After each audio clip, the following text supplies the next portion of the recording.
Welcome back to the Moonshot podcast.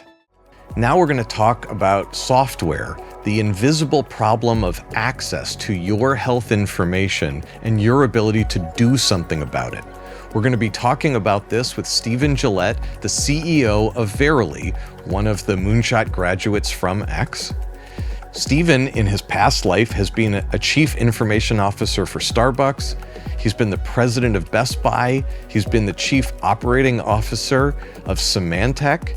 And he was the CEO of Chronicle, the moonshot from X for cybersecurity, which we're talking about in a separate part of this podcast. So let's hear what Stephen and the Verily team are building.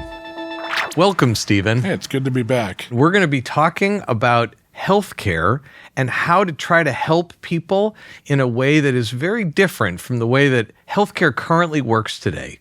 Under your watch, you moved from COO to president, and now Andy Conrad has handed it off to you. You're the CEO of Verily. You've also done a bunch of evolution of what Verily is. You've sold off some of the sort of sub-businesses or product areas to help Verily focus. How are you feeling about this really exciting, super innovative healthcare business? I'm excited. Verily's mission, it was, how do you bring the promise of what we call precision healthcare to everybody every day? Right now, if you look at access to healthcare, it's disparate. You have some groups and communities in the U.S. that have great access to healthcare, and you have some that have very poor access to healthcare. What if there's an urgent clinic in your pocket every day with any specialist you need?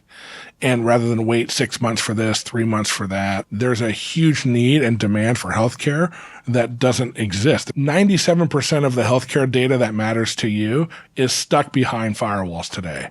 Your hospital, your clinic, your specialist, your large academic medical center, and they provide great services, but trying to get access to that data and make it relevant for me is elusive. You have an app called Verily Me, and you suggested that I sign up, and the app said, just give me your name, your phone number, and we'll get all of your medical history. And I believe in you, I believe in Verily, and even so, I was like, I don't think that's going to happen, because I know how many different random hospitals have these like weird little bits and pieces of, I did that MRI over there, I did that X-ray over there. I don't even remember where most of this stuff 1, 2, 3 decades ago happened. And it's all HIPAA. HIPAA is the regulation about privacy and security that says healthcare data has to stay really locked down. So I thought, chances that this app can go get all of my data are zero. Yeah. And the next day it said, here's all of your medical history. And I thought, what?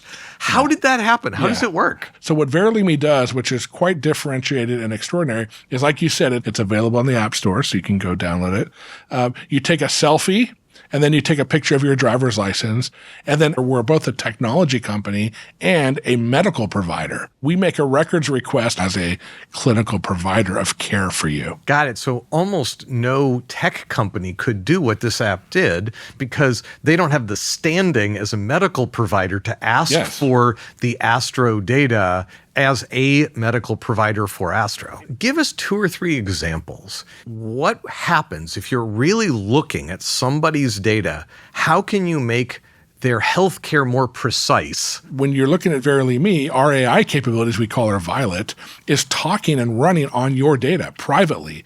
You start having a conversation with your medical data, which no public chatbot can do and no single institution can do. And so when you're asking questions around, is my blood sugar okay? Or should I change my medications? Or would you tell me if this new vitamin I want to have is bad for anything you see in my medical records? Or I'm going to meet my endocrinologist next week at my hospital for a checkup based on my history. What are the top 10 things I should be talking to them about? So the artificial intelligent chatbots that we all use, they don't know anything about your medical history. And I'd recommend do not put your medical data on the open internet or upload it to the public chatbots. Somewhat notoriously, these chatbots are not perfectly reliable. You're offering to give them something that is more precise because it's based on their data. How are you working to make sure that Violet lives up to a higher standard. We have clinicians, physicians, scientists looking at questions and queries that are coming in as we train. We actually try to be very conservative because there's a difference between you talking about your medical records than, I'm having shortness of breath.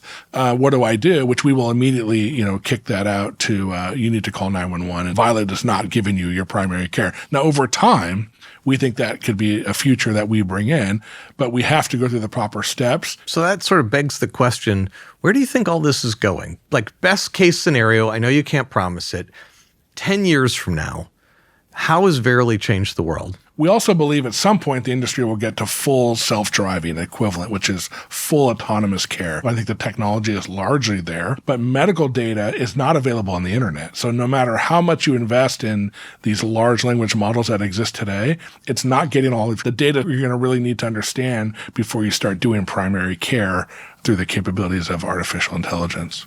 So we talked a lot about Verily Me, but the power of making all of that work is what we built over the last few years called Verily Pre, the platform. And the way that Verily Pre was built, and I give credit to our CTO and the engineering and product teams and all the regulatory and scientists that made that work, think of it as a purpose-built hyperscaler for healthcare data. The future of healthcare requires a medical-grade cloud hyperscaler in healthcare to process and understand all of this medical information at scale. Not just your personal medical records, but all of the healthcare information that is stuck behind these firewalls, whether it's government or whether it's academic medical centers or whether it's your regional healthcare provider. And we think Verily Pre, just like it does it for our first-party solutions that I just talked about, we think and we are seeing it can do that for the rest of the industry. I think this is a public-private partnership to make that happen. It's not just a technical one. We had this world for at least 5 years where you could easily have talked to your doctor or a therapist by Zoom or Google Meets. Insurance companies weren't signing off on that.